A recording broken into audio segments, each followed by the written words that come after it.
Hello everybody and welcome. In this video I'm going to show you how to use your speaker BOSE S1 Pro Plus to charge your phone.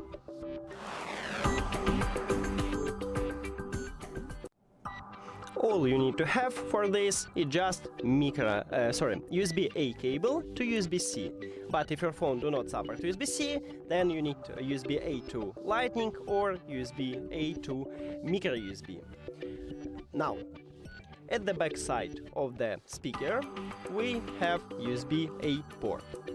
So connect USB-A cable right at this port and connect USB-C cable right at your phone.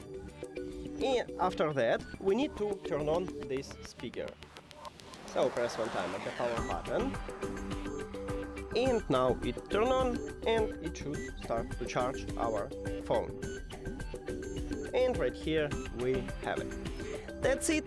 Thank you for watching this video. If you found it helpful, please consider subscribing to the channel and leave the like on the video. See you later.